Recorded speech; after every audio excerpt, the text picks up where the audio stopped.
No, I'm going to explain to you real quick. Continue walking. But don't be rolling out. There's a reason for it.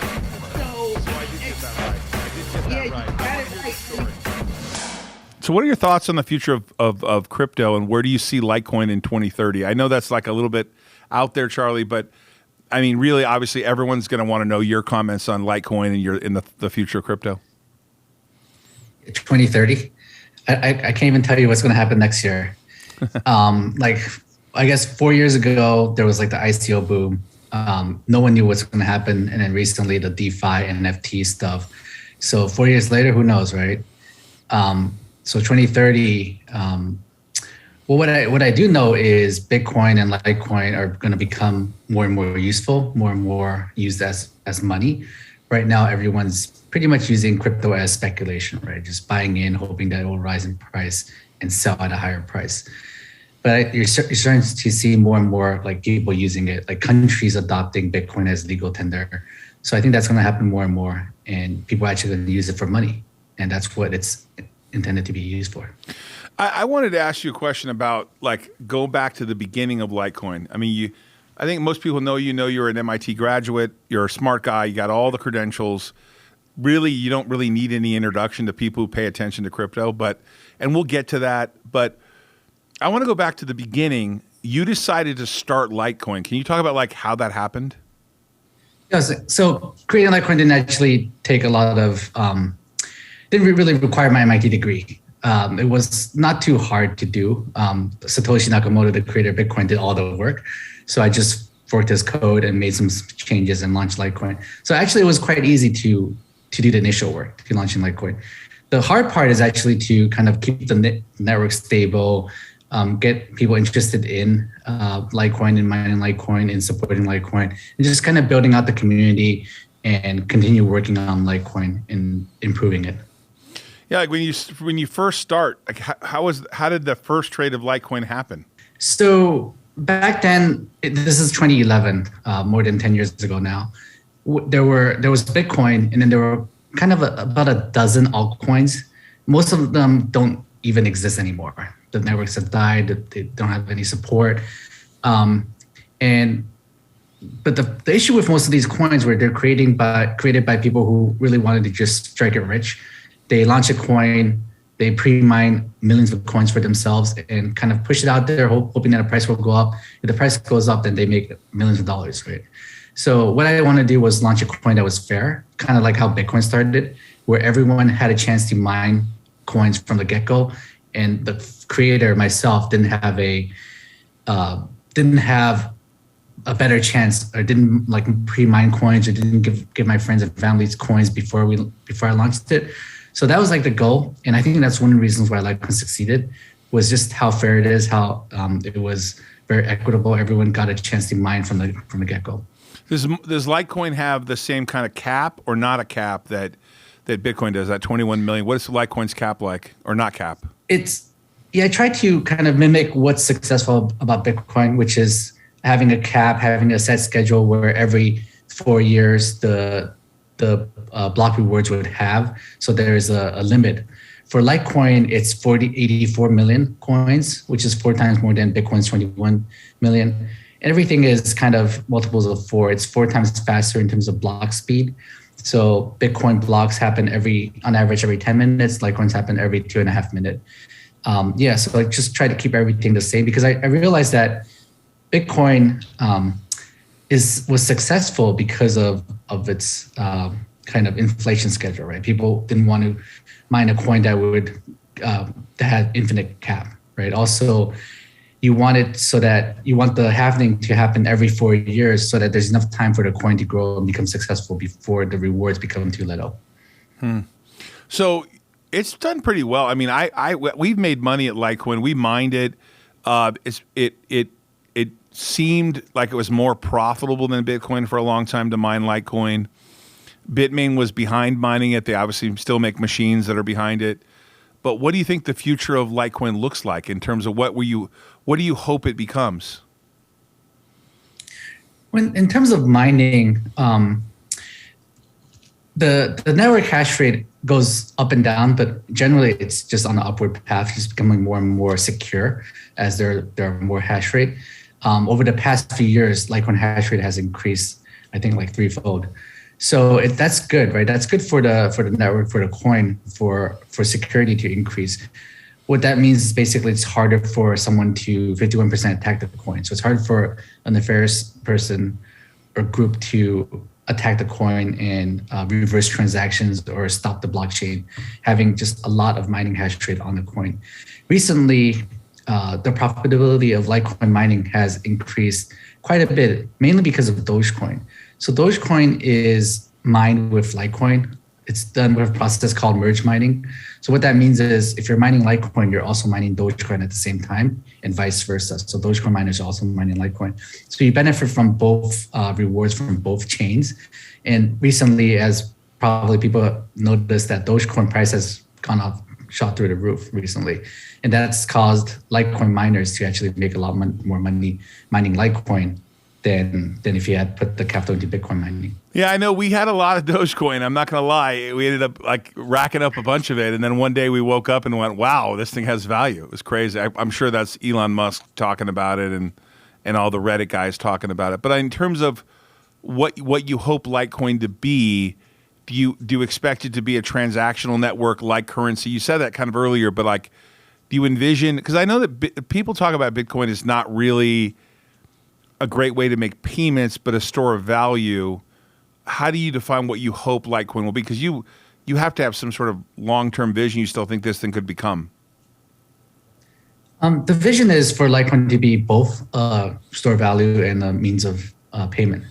And so it's doing very well in that aspect. Like, people are using Litecoin daily for paying for stuff. Last I checked, like billions of dollars were transacted daily on the Litecoin network. And that's pretty amazing. Bitcoin, I think, also is able to do that, but Bitcoin is able to do that via second layer solutions like Lightning Network. So fees for Bitcoin are not cheap, right? They're like maybe 50 cents, sometimes cheaper, sometimes more expensive, but that's not good for paying coffee, for example. So people are using like Lightning Network, which is a second layer solution on top of the Bitcoin network, to transact for low fees and fast payments. And that's working out really well. It's bumpy, right? It's hard to build out new technology, but it's going well. And I see Litecoin complementing Bitcoin in a sense where we're doing something a little bit different. We're trying to be cheaper, faster. It's less secure than Bitcoin. It's a smaller network. But that also means we're able to do stuff, take more risks. So for example, just this week, we launched a new feature called MWeb, which is trying to add fungibility to Litecoin as an extension block. When you say we, what are you doing nowadays? Like I might be out of it and maybe I have this incorrect, but I remember seeing you, I believe, on Emily Cheng's show, Bloomberg West at the time, talking about leaving Litecoin. I think maybe you thought things were a little frothy, or maybe it had gotten far enough. I don't want to put words in your mouth. And I could be wrong about this, but I thought you left there and then you were starting your own ventures. What are you doing now? Are you back at Litecoin? What are you doing? Yeah, I think a lot of people have this had this wrong. I never actually left Litecoin. What happened was 4 years ago, I guess it's almost 5 years now, but a little bit over 4 years ago, I sold off my holdings of Litecoin. So since Litecoin was launched fairly, all the coins I had were mined or bought on exchanges, just like anyone else. So it wasn't a lot, but I decided to holdings to kind of concentrate on the project and not be affected by the price movements. Right? I saw price movements as a distraction and potentially causing me to focus on short-term price movements over long-term success of the coin. So what I decided to do was sell my Litecoin holdings and just focus on building the coin. And that's what I've been doing the past 4 years. So I haven't actually left Litecoin at all. I've been working pretty much full-time on Litecoin since then. I'm director at the Litecoin Foundation and working with developers on the latest release. Oh, well, okay. That's something I didn't understand, and now I kind of feel like Well, thanks for clearing that up. I mean, really, actually, I thought I did think you're left. I can kind of see that because didn't it run up to like $400 or something, Litecoin? At the peak, at certain exchanges, it hit 420. I think on Coinbase it hit 420. But last year it still hit $400 this time around. But yeah, a lot of people actually thought I left. I think people associate like owning coin with being part of the team. I guess most people don't understand how I can still be working on Litecoin and still have skin in the game, even though I don't actually own. I do own some coins for spending. I'm just not like invested in the coin like I used to be. Well, I think the concept like like Ripple and stuff is people would thought that you would have had like a depth amount of coin, and when you sold out, like let's say it was at $400, and let's say you had 1 million coin, did Charlie walk away with 400 million? I don't know, and I'm not asking you what you sold, but I think the perception would be is you founded it, you had a lot of coin, you sold it, right? I mean, kind of that seems like the perception. That's the perception, but like for example, Vitalik has, I actually don't know how many coins he has in terms of, but he was gifted the coins as a founder, and probably like 10%, maybe 20%, and that's a lot, right? I have a tiny amount compared to that, and it didn't materially affect me financially, whether or not I actually hold the coins, but it's just kind of the feeling of not owning any really freed me to actually just focus on development and adoption of Litecoin. But ironically, after I sold and announced it, I got so much hate on Twitter and on social media about that because people just didn't understand. That made me actually want the price to go up more just to shut those people up. Right? So it actually made me care about the price more than before, which is ironic. I find that ironic. I mean, you got hate on Twitter and social media? I've never got any hate, so I don't know what that would be like. Give me a break. I mean, literally, literally, I've learned, Charlie, that you can, it doesn't matter what you do, bad or good.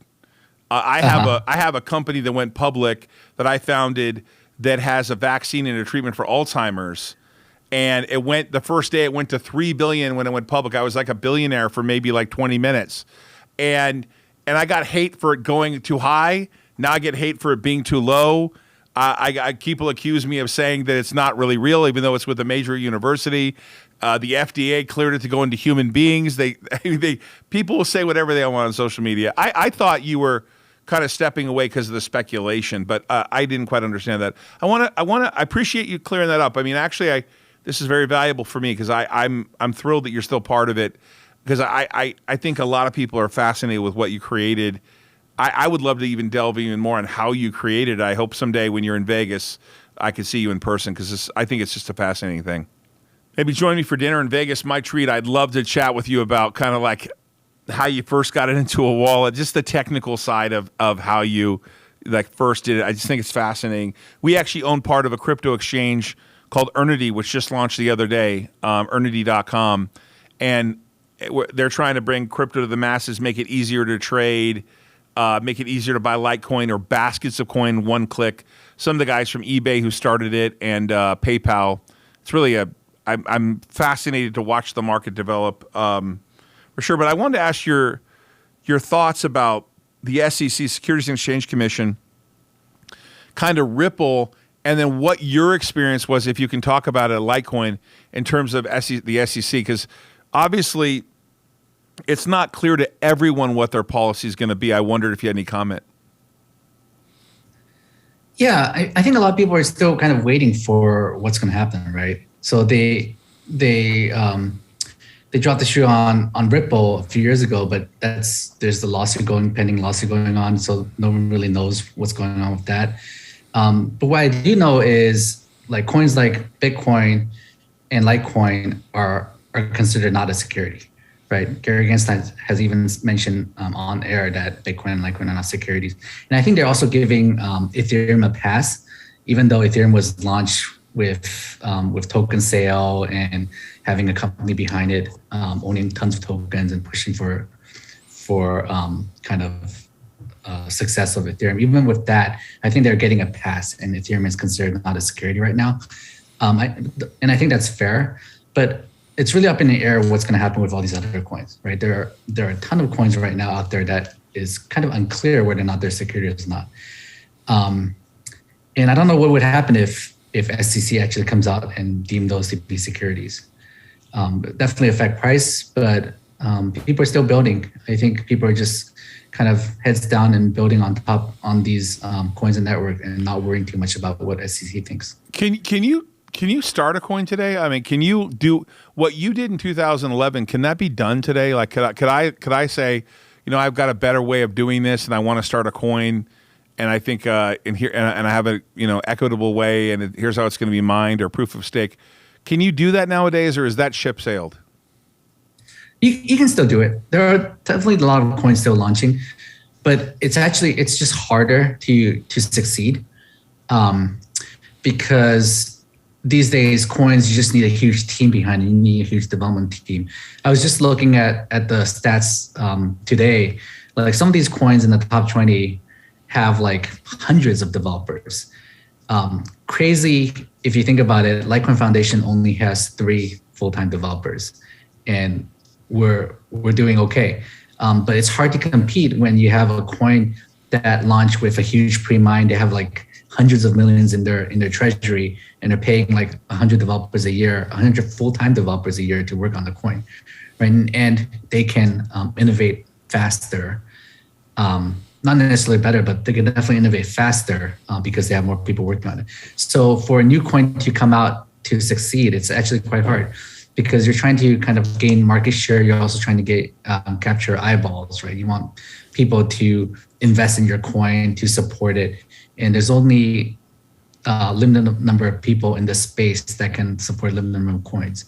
So to launch a new coin and succeed is quite hard these days.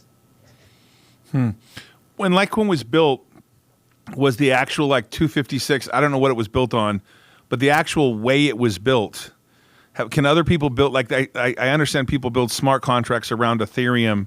Can they build smart contracts around Litecoin? Not as powerful as smart contracts on Ethereum. So Ethereum is designed to be a kind of computing platform. Litecoin is like Bitcoin is designed to be money. Right. So Litecoin does have the scripting language that Bitcoin has. So you can use some sort of smart contracts, but it's not Turing complete and functionality is limited. There are people actually building a second layer solution on top of Litecoin and Bitcoin that will provide a lot more functionality. So that's going to happen in the future. But for now, it's sort of limited. When there was a recent upgrade to Bitcoin, I think it was earlier, mid-year last year. When they talk about an upgrade, who makes the decisions about these upgrades? I get lost in like who is in the universe that's making decisions. We're going to have 2.4 exahash by September. No one's asking me to make a decision. How do the decisions made about these upgrade networks? How does this? I think there's a mystery for some people who don't understand it. It's by the developers of the network, right? Of the protocol. So Bitcoin developers, it's a meritocracy. So whoever is strong enough, understand the code, and is able to work on and improve it, they form kind of a loosely decentralized team of Bitcoin developers that work on the protocol and the network. So those are the people that are actually working on improving the network. So for example, recently there was the Taproot upgrade, and you're right, you weren't asked to kind of contribute anything to that, but that's not your expertise, right? So right, that's fine. Sure. So the Bitcoin developers work on the upgrade, and they listen to the community, right? What the community wants, and try to kind of come to a consensus. Consensus is hard, right? There's no easy way to decide what everyone really wants. Because like, for example, if you do a Twitter poll, people can create bots and fake accounts and overload the poll going one way when in reality, who knows what the actual consensus is. So it's a tough problem. So you have 3 developers at the Litecoin Foundation. How are they paid? Did they get like some Litecoin? Does Litecoin burn off a little coin to take care of them? How does, and I don't, if you're uncomfortable talking about the specifics, that's fine. what I'm trying to understand is like, is there, if they don't build in something to supporting the network, how does the network get supported? Because you see a lot of these things have went away. How does that work?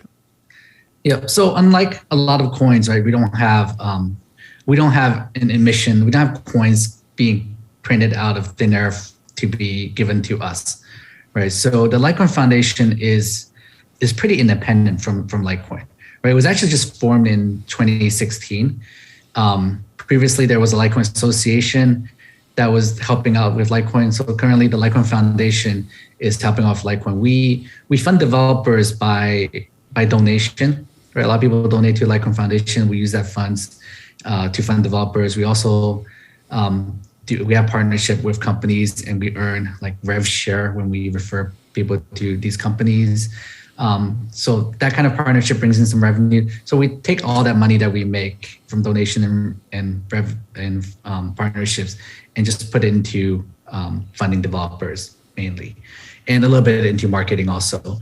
So that's why we don't have a lot of money to fund like 100 developers, but we make do with what we have, right? It's just strictly a positive thing to have Litecoin Foundation around to support Litecoin. What do you think's next for Litecoin? Like, actually, is there something on the horizon where people can look forward to it being more widely available, or new technology being built around it? What do you think is something that people can look forward to? Yeah. So as I mentioned previously, we just launched MWeb. So I can explain a little bit about that. What we're trying to do is make Litecoin more fungible. And when I first discovered Bitcoin in 2011, I realized that it's really a better form of money than gold or fiat currency or US dollar, right? But the only thing that kind of makes it not perfect, that separates it from perfection, is that it's not fungible. Fungibility is a very important feature for good sound money. What that is that every Bitcoin, or in our case, Litecoin, every Litecoin is equal to every other Litecoin. So when you spend a Litecoin, it doesn't matter which coin you spend, it's effectively the same. It's just money, right? So the example with dollar is if you go into a store and you pay for coffee, for example, it doesn't matter which $20 bill you pull out of your wallet, the store will accept it and will treat it exactly the same. Right. And this is not the case today with Bitcoin and Litecoin. This is because of the transparency of the blockchain. So when I send you coins, you can see how many coins I have. Right. If I bought 10 Bitcoins off an exchange and send you 0.01, you can see that my wallet has 10 Bitcoins, and you can try to extrapolate and see how much money I have in total. Right. You can kind of guess at how much money I have in total. And that's not good for financial privacy. Right? I don't want to buy coffee and have Starbucks know that how much money I have in the bank or how much I was paid by my company, right? So what MWeb does is it lets us opt in. It lets users opt in to hide their amounts, right? To make the amount that they're sending hidden, so that only the sender themselves and the recipient can see how much money is sent, and everyone else cannot see the actual amount. But what everyone else can do is they can still cryptographically prove that I didn't create Litecoins out of thin air. Right? That's the most important thing, right? The transparency of the blockchain means that everyone can see every transaction is valid. Like sender sent 5 Litecoins, recipient received 5 Litecoins. Nothing was created out of thin air. But if something is kind of hidden, then no one's sure anymore. But what MWeb does is it allows people to cryptographically prove that nothing was created out of thin air, but they still can't see the actual amount. Yeah, I kind of get that. The one thing I've said you see politicians all the time saying Bitcoin's used for nefarious purposes. Well, fiat dollars have not been used for nefarious purposes. When Patty Hearst was kidnapped, did they ask for Bitcoin or did they ask for US dollars? And it seems like to me, Bitcoin is way more traceable, way easier to trace than fiat currency. I mean, you have cash and I give it to someone, there's social security numbers on the bills, but unless you're going to check every social security number every time, I don't know how you're ever going to know them.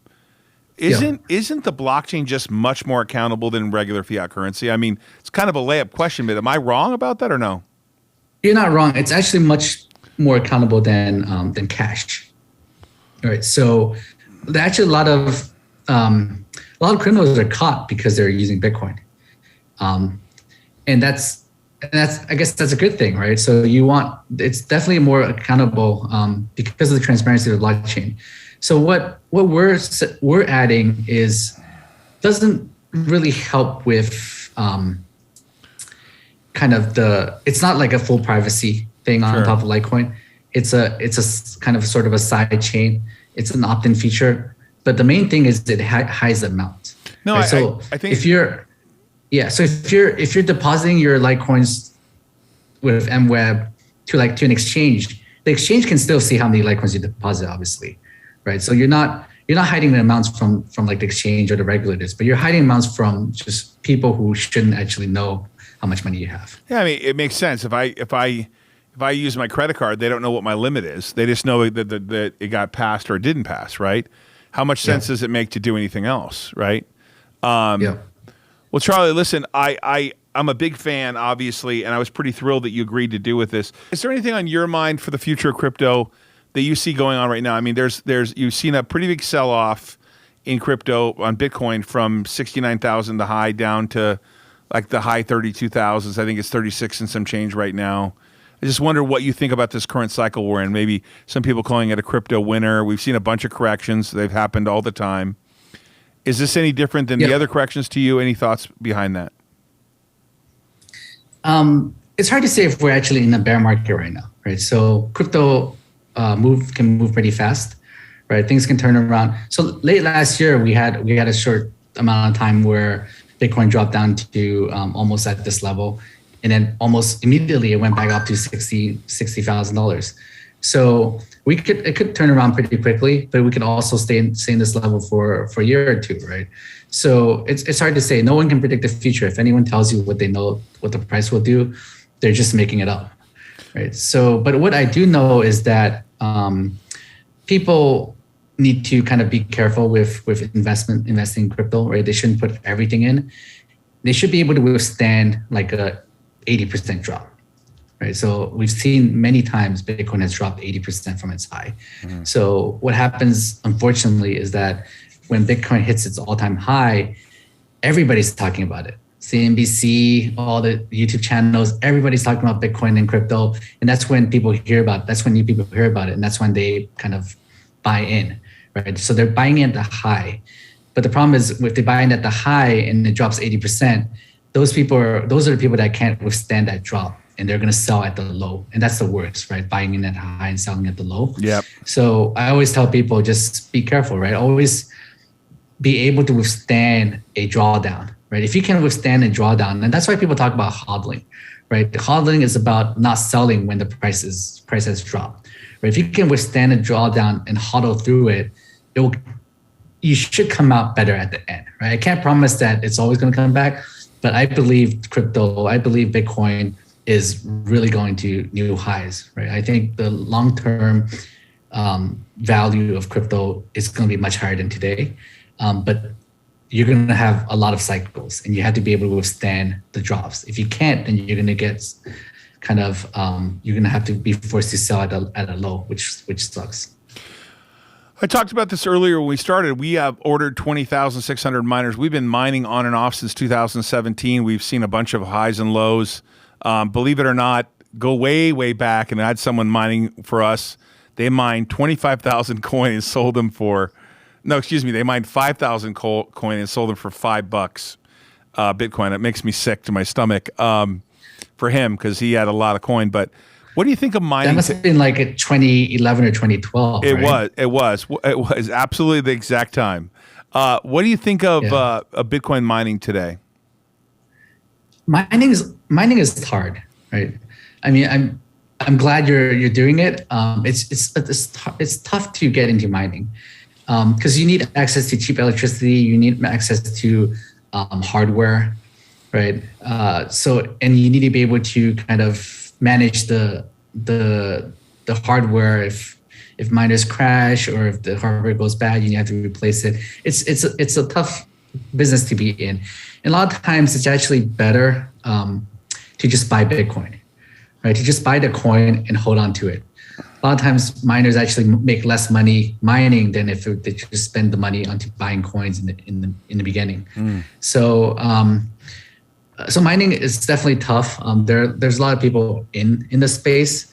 I think it's becoming more and more competitive. I'm seeing more and more big players getting into creating mining hardware, which is good for the ecosystem. So last I heard, like Intel was looking to creating a mining chip. How competitive that they are, we don't know yet, but that's good news for the industry with big players like Intel or AMD gets into creating mining hardware. Yeah, we bought a lot of Bitmain machines over the years, spent a lot of money there, but of course we did it the first time without our own data center. The second time we bought a data center. BitNile bought a 617,000 square foot location, a former copper plant that had access to 300 megawatts. And so we learned the hard way. You got to have cheap, less expensive power, competitive power, and you got to have the ability to take care of them. So we really have built our own data center around it, our own pods that mine, our own ventilation system. So you're right, it's a lot of labor and effort to build. The way you take the air out of, one of the things that happens in Michigan where we are is it gets cold, right? So you want those miners to be running hot to heat up the building, but then in the summertime you want to get the heat out of there. Cards go bad, you got to ship miner. It's a tough call. But I wondered for you, do you remember the first day you found out that Bitmain was going to make a miner for you? Do you know how that went down? Do you remember how that, you said, hey, they're going to make a Litecoin machine? I actually don't remember. I wasn't following kind of the Litecoin mining scene back then. But then it was, I don't remember, was it Bitmain that first created an ASIC for Litecoin? So Litecoin, as you remember, was initially CPU mined for like the first year and then became GPU mined. And then when it became more profitable, people started creating ASICs.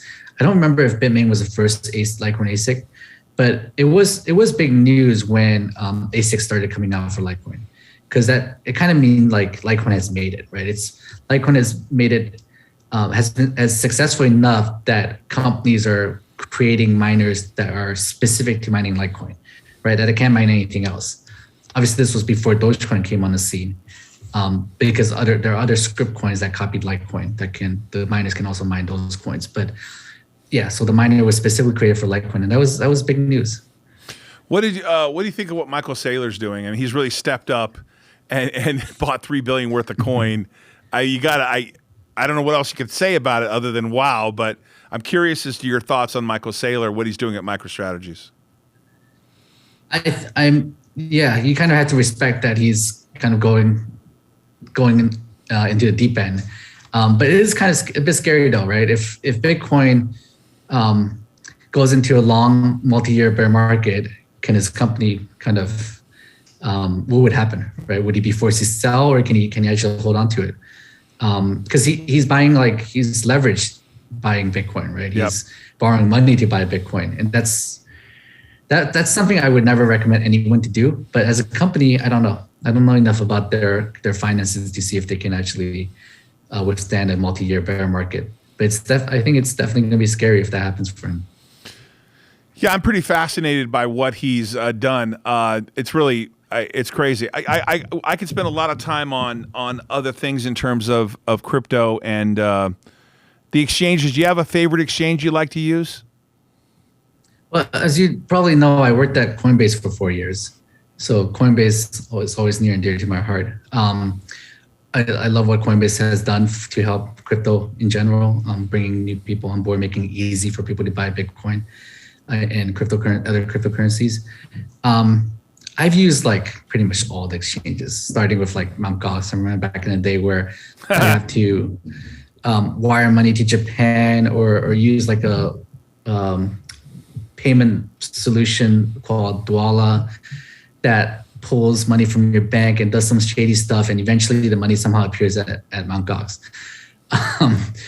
But yeah, back then it was hard to buy Bitcoin. But these days, there's thousands of exchanges you can use, right? So Definitely people are a bit spoiled. You can even use things like Cash App or Robinhood to buy coins. And now Robinhood is letting people withdraw their coins. So the coins are not stuck in Robinhood anymore.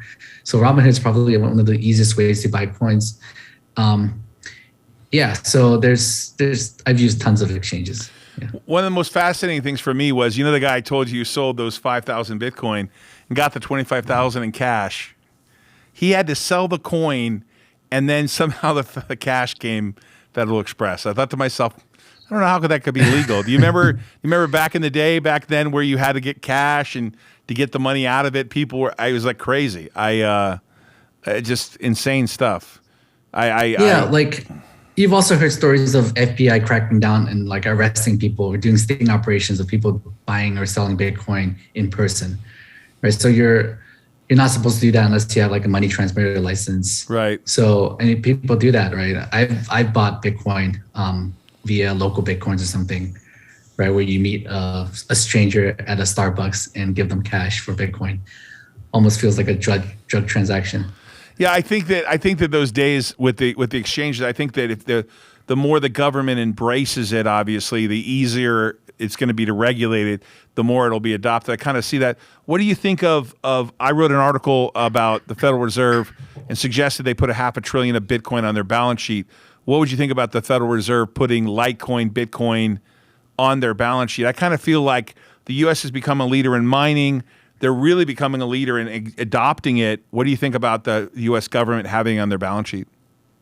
I think that's smart. I also think that that's what China should have done. If they might have done it, no one knows, but that's something that they should have done, right? Put Bitcoin on their balance sheet when they had all these like mining hardwares creating Bitcoins. I think it's kind of like having gold on your balance sheet, right? So Bitcoin is it's good money, right? It's actually just a good store of value. So, but the U.S. probably doesn't need it because the U.S. dollar is a reserve currency, so they can just keep printing as much money as they want.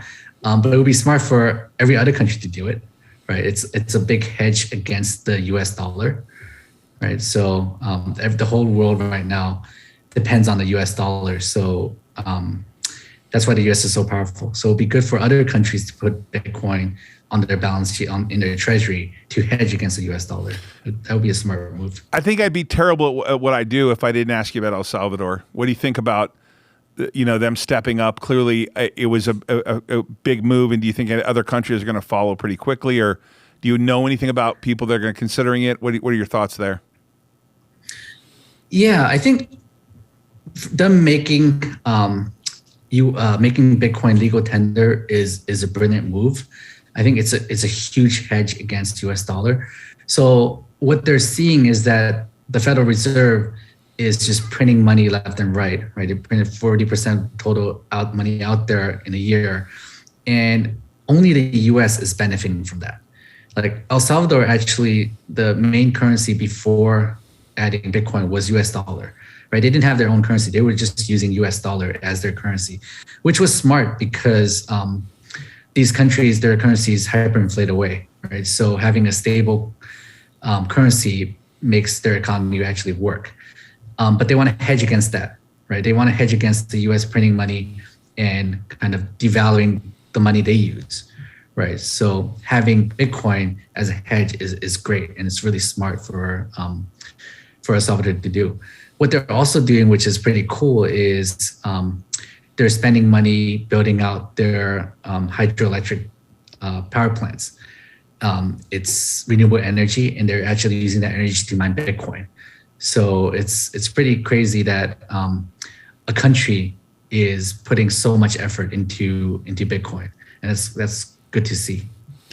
Yeah, I didn't think about the way you said it. You're right. I mean, if you look at people like Zimbabwe, their currencies just get inflated out like crazy. $1 billion, $2 billion bills. Yep. When Mugabe was around, I mean, those things were gone, right? And or Venezuela. Yeah. So now there's a chance for them to take their resources, put it into something other than the dollar as a hedge. That's a really good spot. Charlie Lee, thank you. I got to tell you, I hope you'll come back again.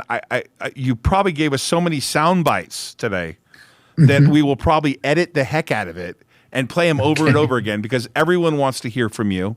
We want to hear from you. And where are you at nowadays in terms of the United States?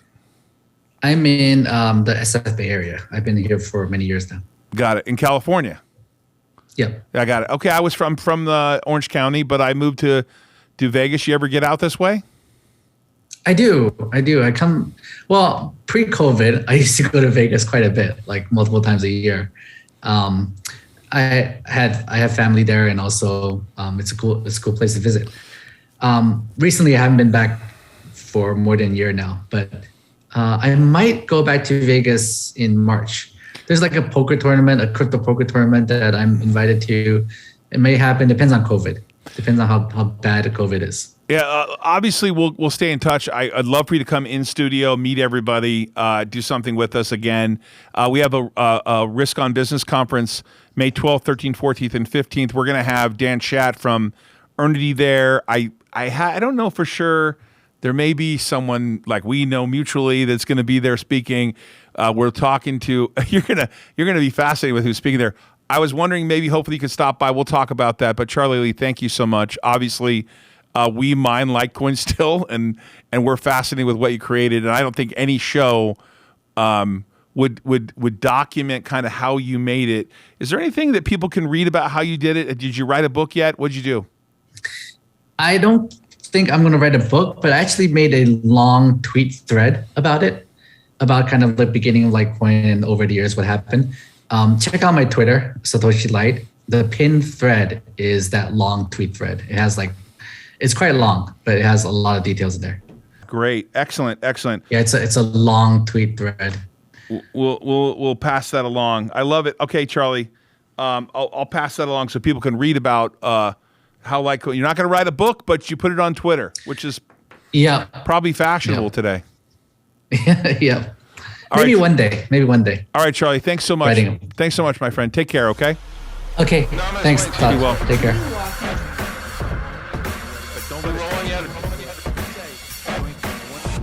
There's a reason for it. Yeah, you got it right.